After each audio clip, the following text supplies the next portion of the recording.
hello friends, we're gonna hang out for the next week and just read some books. There's no theme, there's no challenge. We're just gonna hang out and have a good time and read some good books. I am currently reading Middle Game by Shawnee McGuire. I'm loving this. I'm 150 pages in.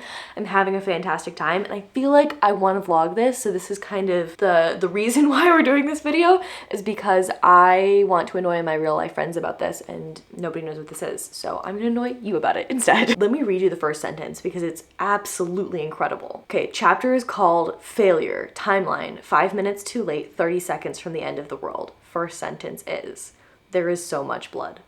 I'm loving this so much. We are following Roger and Dodger. There are two twins. There is some alchemical magic that is going on. We also are following this alchemist who was like created by a different alchemist.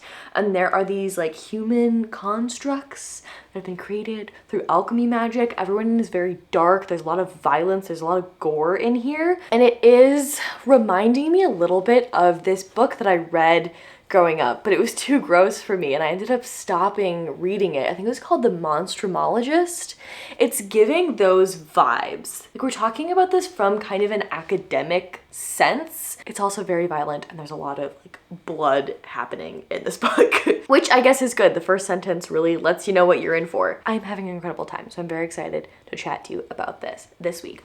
Other things that I want to chat to you about. I'm also reading We Spread on audio. I read half of this, I think, last month, and then didn't end up finishing it entirely, read a couple books in between, so I am now getting back into the book. I debated going back and re-listening to the first half of this, but it's pretty easy to get back into, so I'm just jumping back in where I left off. I'm gonna be very interested to see where this goes. This is my first Ian read. I really love to pick up I'm Thinking of Ending Things and Foe. Heard really good things about this author. I know that he typically does some twisty-turny things. So far, this is just making me so uneasy and uncomfy. We're following this main character and she is in a nursing home and she can't remember choosing to live in the nursing home, but they're telling her, you and your husband decided to live here. She like had a fall and then they're like, okay, time to go to the nursing home. Like, you can't live on your own anymore. And when she's there, people are just acting very weird. She's losing time. Things are getting spooky, scary, and I guess we're not sure if it is spooky, scary because she is losing her memory and there's some dementia or Alzheimer's or something going on, or if the people at the home are actually like doing something, like there's something going on. There's really interesting things happening, like she's healing really quickly and then she was sick for a while and then the scar that she had from her head is gone. She's only been there for 2 days and she's like, what is going on? She's meeting the rest of the people in this home. It's very small. There's only like 4 or 5 people in the home with her. And so it's very interesting vibes. It feels like there could be something going on, like something actually wrong, or it could just be her mental faculties deteriorating. Or we could go the whole time and Ian Reid's not gonna tell us which of the two it is, which I think that's probably what they're gonna do. Or it's altogether possible that Ian Reid is not going to tell us which direction it is. It's gonna be a mix of the two and we're not gonna know and we're not gonna get all the answers. And I think that's probably what's gonna happen. I'm not getting the vibes that we're gonna have some over-the-top horror situation going on. I think it's gonna be left to interpretation, which is usually either a huge hit or a huge miss for me. So we're gonna find out together. It is Monday, by the way. Welcome to the work week. I just ate lunch and I'm about to go back to work. I will see you at 5 for reading time.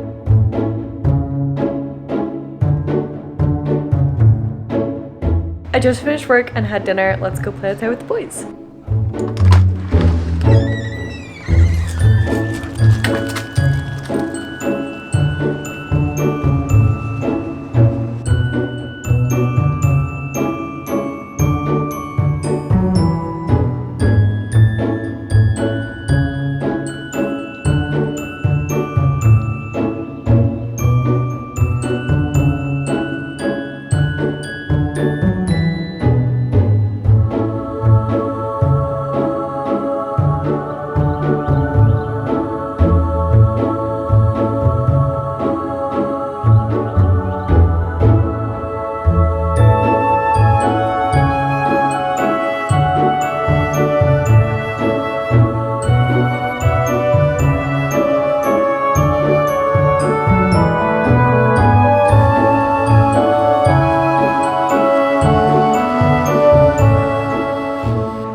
I have just finished reading We Spread. I am trying to take my old nail polish off so I can put something new on, so I'm a little tin-foily. I really liked We Spread. I think it was the perfect level of unsettling, and I really liked how it ended. It definitely doesn't tie up all the loose ends in the end, but I do have to say I did really enjoy the way that it ended, so I'm definitely going to be picking up more Ian Reid in the future.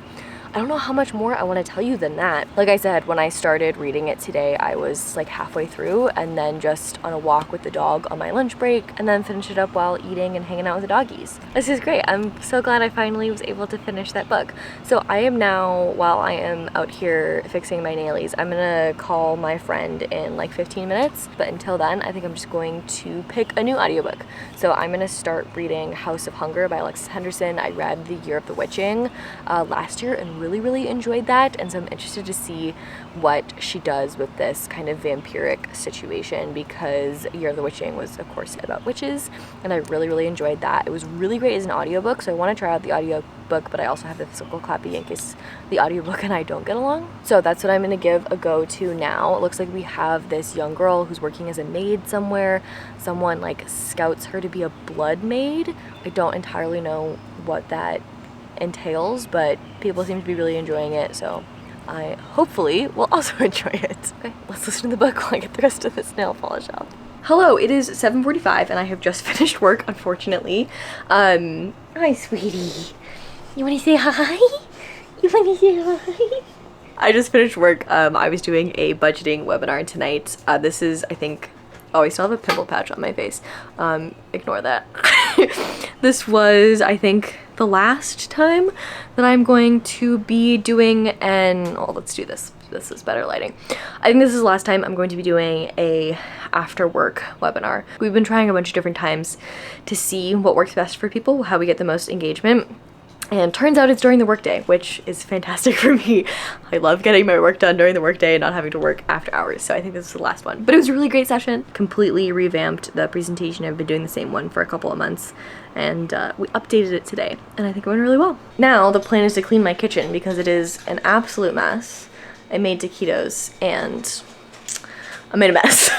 So I'm going to put headphones on and listen to more of House of Hunger. But before I do that, let's chat about this book because I am really enjoying it. So far we have followed our main character. She lived in the South, kind of like a border town between the North and the South. And everyone is really judgmental of blood maids. And blood maids are these women who, nobility in the North, they indenture these blood maids and they drink their blood. They are not vampires, like they don't need the blood to survive per se, I don't think. I don't think it's going to go in that direction, but they have like, some of them have like gold sharp caps on their teeth so that they can like bite them and drink their blood. Otherwise they just like stab them with something and drink their blood. And it's supposed to like make them live longer and help with all these sorts of like health issues or whatever. So our main character has gone to a taster. She's answered an ad in the paper and the taster has said that her blood tastes very unique and very good, and it's like the finest blood he's ever tasted. So he sent her off to the House of Hunger. All of these nobility have like house names. So there's like the House of Day or the House of Hunger, which is the house that our main character is at. At the House of Hunger there's this countess who is going to be her noble person who's gonna drink her blood, I guess. They're explaining it as the relationship of a blood maid to her nobility is more like marriage than it is like a member of their household. Less servant, less job, more like a marriage. But there are, at this particular house, 5 blood maids right now. So she is the 5th blood maid, and the countess will like rank them based on who she likes the best. So she's now gotten to this house, she's meeting all the other blood maids, she's kind of getting acclimated to this lifestyle. I'm really enjoying it so far. So I'm gonna clean my kitchen and we're gonna listen to more of it.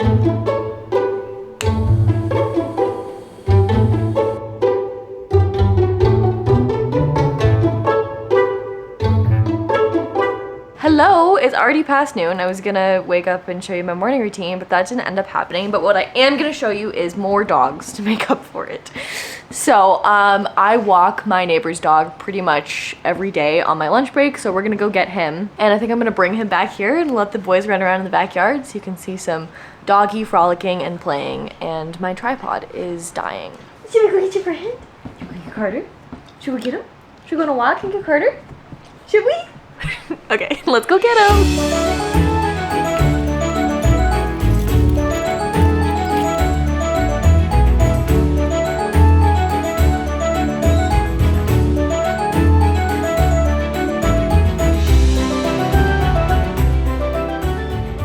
I've just finished work. I'm hanging out outside with the doggies since it's such a beautiful day outside, but I would like to chat to you about this book.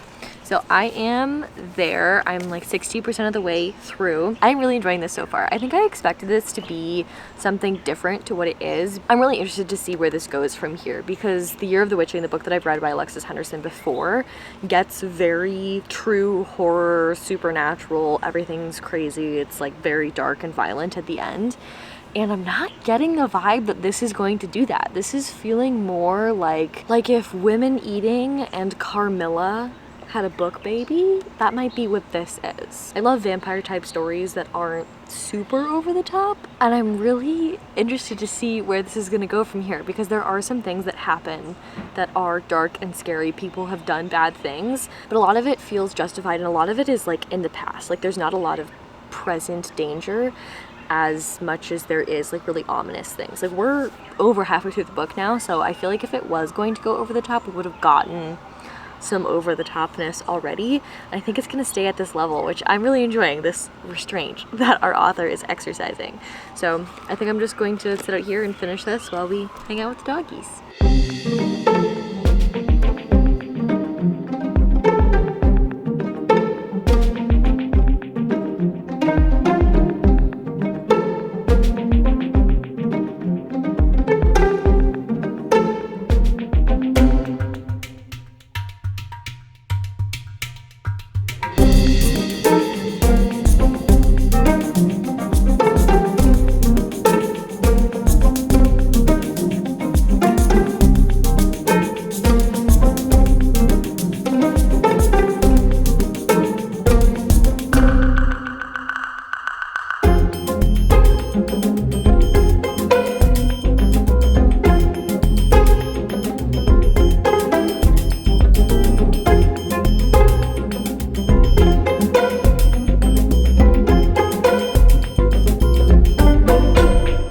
So many updates for you. I finished House of Hunger and I also planted my garden. Now, do I think that any of these plants are actually going to grow? No. I bought dirt and seeds and a raised bed last year and I was convinced that I was going to have a garden and then I never planted it. There never ended up being time to plant. The seeds that I tried to start indoors didn't transfer well to larger pots, so I ended up giving up on that. I want to try again. So I've used all the leftover seeds that I had from last year and we'll see if any of them grow. I'm sure they're supposed to have a shelf life of a couple of years, but I don't have high hopes, so I didn't do a super great job, but I'll keep you updated in future videos on what happens with the garden. Okay, let's chat about this. If you hear dogs panting, it's because the doggies are very tired. They were running around outside with me. I finished this. It's 5 stars. This was incredible. I loved this so much. It did get over the top at the end in like the perfect way. The endings of horror books I am so picky about, and I absolutely loved the ending of this. I mean, like I said, for 60-70% of this book, it's very gothic. You get hints that something is wrong, but you don't get like the actual horror elements until the end of the book, which I actually really enjoyed. Sometimes I don't love when that happens. It didn't work super well for me with House with Good Bones.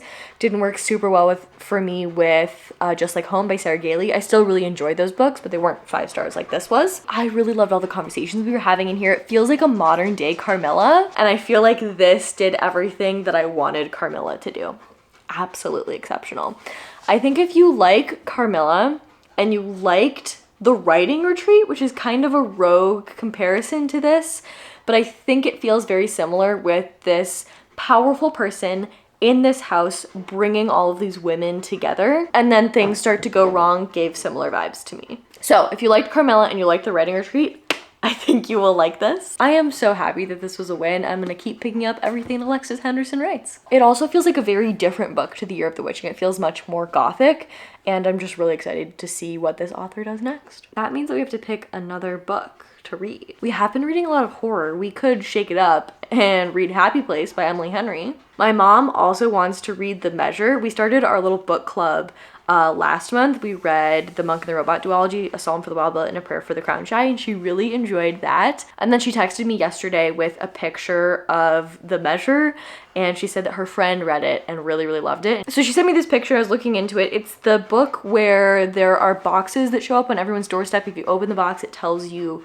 when you're gonna die. So my mom wants to read that for book club, but I think we might be starting that next month, so maybe I'll wait on that. I'm not sure what my next audiobook is gonna be, but it's probably gonna be Happy Place. I also have not forgot about Middle Game. I will pick that up tonight before I go to bed, but I think right now I'm gonna watch Bridgerton because season 3, the Queen Charlotte episodes are out. I live in Charlotte. That's the queen that our city is named after. I was expecting this to be like a really silly, lighthearted, cheesy Bridgerton moment. It is very heartbreaking. This is a very dark season. I have like 1 episode left, so I think I'm gonna go watch that and then we'll get ready for bed and we'll read Middle Game, and I will see you tomorrow. Welcome to lunchtime. This is what we are eating for lunch. It is the TikTok feta pasta with extra seasonings. It's not like the best thing that's ever existed, but it is super easy to make. So on weeks when I know it's gonna be busy, I like to make a big batch, and then I don't have to do very many dishes because it gets baked in the Pyrex, and then I have a little lid and it goes straight in the fridge. So that's what happened this week. I also just started listening to Happy Place on my walk while I was walking my neighbor's dog, and oh my goodness, I am absolutely loving it. I love a fake dating trope, and I was under the impression that we were gonna be following this couple who had broken up, but they decided to stay together because there's this one last trip. Every year their friend group goes to the same, one of them has like a cabin, summer house, cottage situation, and they have their same trip every single year, but her dad is selling the house. So this is like the last time. They don't want to mess up the vibes in the friend group, so they decide to pretend that they're still together. What I didn't realize is that this was a surprise to our female main character, Harriet. She didn't know that he was gonna be there. He just showed up because apparently one of their friends is getting married and there's like a lot of stuff going on. And so one of them called him and told him that he had to be there because this is like the end of an era, all that kind of stuff. And so he's there, and then she shows up and he's just in the kitchen and she's like, what the hell? And he's not just her ex-boyfriend, he's her ex-fiance. They've been together for 10 years. So we've had all the setup, they've gone over the rules of their fake dating. I'm having a great time. I'm really excited to see where this goes. So I'm gonna eat lunch and then head back to work, and I will see you later. Hello, happy Friday. I just got back from Trader Joe's and look at how pretty these are. They have blue hydrangeas. I am going to put all this away, but I need to tell you about Happy Place. Also, I apologize because I totally planned to take some video footage of friendship time yesterday and I completely forgot. So instead, you get Trader Joe's haul. Let's chat about Happy Place because it is so good. I was listening to it in the car on my way to and from Trader Joe's, and I laughed out loud many times while reading that book. It is very, very funny. So I had previously told you the setup, but now we're like in it. They're doing this fake dating situation. And it's so interesting because we're kind of getting to uncover what happened with their relationship and why they broke up. And we don't really know why they broke up. They are like trying to make this convincing. So they're like flirting with each other and turning each other on and doing it in spite of the other person. So it's not like, oh, I'm still in love with them, I'm going to make them fall back in love with me. It's more of a, I know you're still attracted to me, so I'm gonna make this living hell for you, and I'm gonna put on my cutest outfit, I'm gonna sit on your lap. It's so funny. I think both of our love interests are also just like very tender characters, and it's just like a really sweet time. Ta-da! My little hydrangeas. Ah, they're so pretty. I'm not gonna show you everything I got from Trader Joe's, but there are a couple of things I want to show you.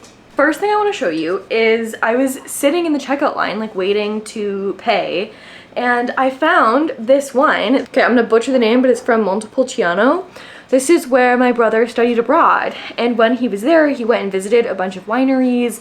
He like filmed a bunch of stuff for these people. He like really sat down and got to know a lot of these winery owners and brought back a lot of incredible wine from this region. $6 at Trader Joe's. So I'm gonna try it and see how it is. I'm very, very excited. I think we can also blame Michael for this one, is he had us try burrito tacos while we were visiting him last year for Mother's Day. Ever since then, I've loved burrito tacos, and they have the beef burrito. We're gonna make some some tacos. That'll be fun. And you guys know that I love their everything but the elote seasoning. They have a salad kit, so I figured we could have that with the tacos. I also bought a lot of boring stuff, but there's one more fun thing, which is these squiggle noodles. I think they're new. And I've been seeing this all over TikTok, people trying them and saying that you should pair this with the crunchy chili onions. I think that's what we're gonna eat right now because I'm hungry.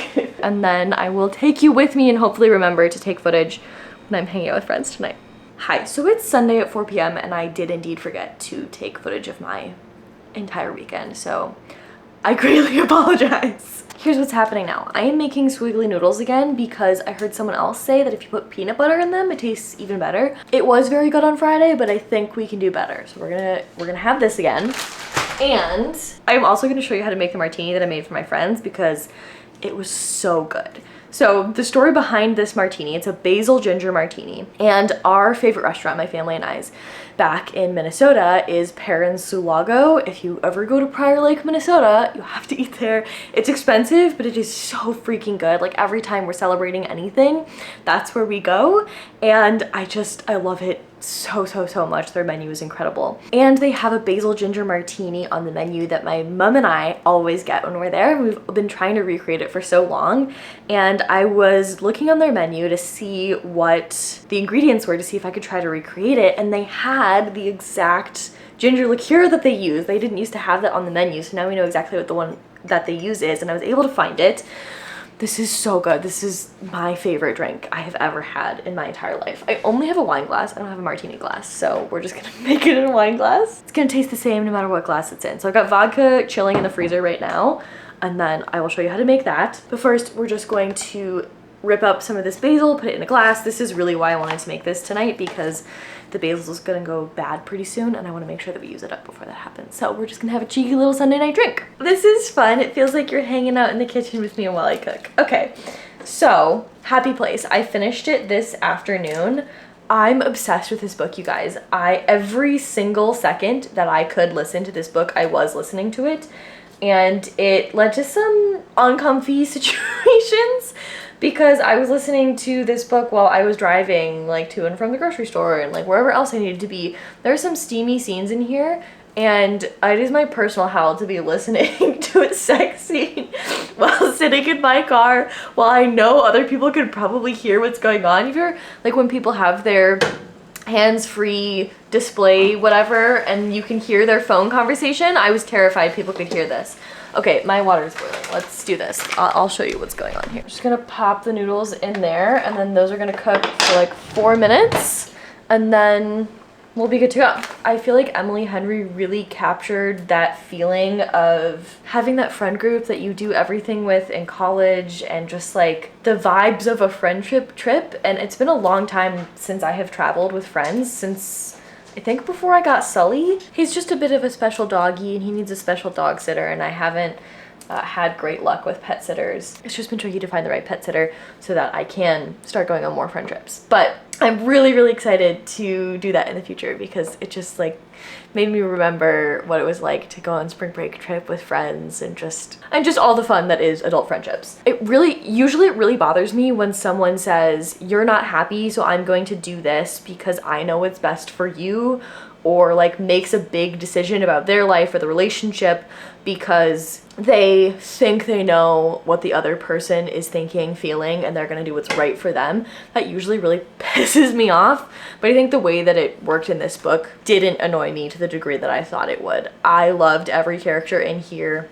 You really get to know the whole friend group. Everyone has their quirks and their flaws. And this book actually made me think a lot about the way that I approach fighting in friendships and relationships, because a couple of our characters, they never learned how to fight. Can you stop knocking the tripods, please, sweetheart? Webster's sitting here in case I drop anything and he keeps knocking the tripod with his little butt. Some of the characters don't know how to fight, and so they either avoid fighting completely or they think that when there's a fight they need to leave and that running away is the only option. And it made me reflect a lot about the way that I learned how to fight growing up and how I want to be better at having conflict in a relationship and in a friendship and not, there was just a really cute scene in which our couple fought in a really intentional, really open, really genuine way, and I just really enjoyed that piece of like what a healthy conflict in a relationship looks like. Really, really love that. These are done, so I'm gonna drain them and then we'll put the sauce packet in. Okay, little sauce packet, in we go. And then I'm gonna add in a little bit more toasted sesame oil, and we're gonna put some more soy sauce in as well. I'm sorry you can't see this. I don't have 2 cameras. Okay, we're just gonna taste them right out of here. There they are.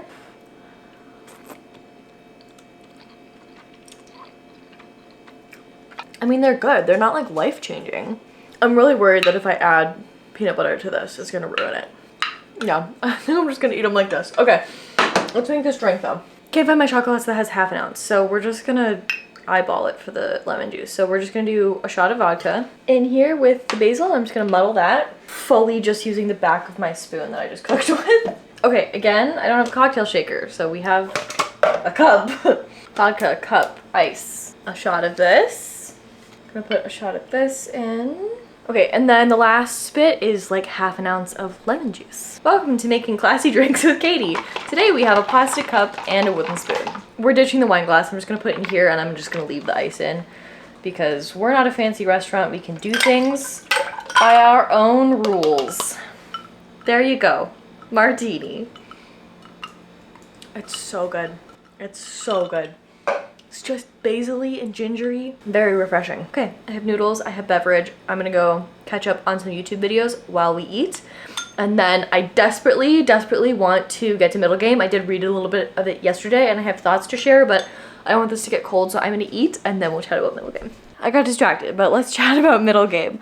I am a little bit under halfway through. This is where I'm at. I've read this much so far, and I absolutely adore this book. It is darker than I thought it would be in different ways. The book does have a pretty graphic depiction of depression and suicide, so just heads up for that if you're thinking about picking this up. I've been trying to figure out how to discuss this book with you for like a week now because there's just something extra in these pages that I don't think I can explain. The writing is just so good. It's making my brain so happy. I love the way that Shauna McGuire writes. I always trust her to depict things in a really inclusive, really conscious way. She really does go out of her way to be inclusive in her writing and talk about things in a really open and honest way. And I just really appreciate that, because that's not really what this book is about. It's about this alchemical, magical, becoming a god, like crazy fantasy stuff going on in here. But still, she takes the time to make it a really human book and talk about Roger and Dodger, our twins, in a way where we really understand what being geniuses has done to them, because Dodger is the embodiment of math and Roger is the embodiment of language, and how that has stunted their development socially, and how they're struggling to make friends, and also how they're struggling to figure out who they are and what it means that they can communicate with each other telepathically. It's just done so well. I think it's gonna be a new favorite. I would be shocked if it weren't 5 stars. I really wanted to read this whole book and this vlog, and I think if I did just sit here and read for a couple of hours and finish this, I think I would be giving it a disservice. I think I want to sit with this book for longer. So I think I'm going to continue just reading a couple of chapters every night and take it slow with this one, which means that I'm not going to finish this in this video, even though that was why I wanted to do this video in the first place, was so that I could talk about this book. I think I changed my mind. I just want to sit with it. I will make sure to give you all of my updates on how I felt about the rest of the book, of course, in my wrap up at the end of May. But I think this is where I'm going to leave you. A little update on the garden though. I said that I didn't think that the garden was gonna grow, and when I went outside today, we had little buds. So that is very exciting. I'm happy that at least something is growing. Did I mark down where I planted anything? No, so I don't know what things are gonna be until they get bigger and I can identify them. Oh, if you're gonna make the Trader Joe's noodles, I totally forgot to put in the crunchy chili onion, very integral part of the dish. I didn't realize until I was like a quarter of the way through my meal, and I was like, there's something missing. I think that's all I have for you. Thank you for hanging out with me this past week. I really appreciate you being here. I would love to chat with you in the comments comments about what you're reading.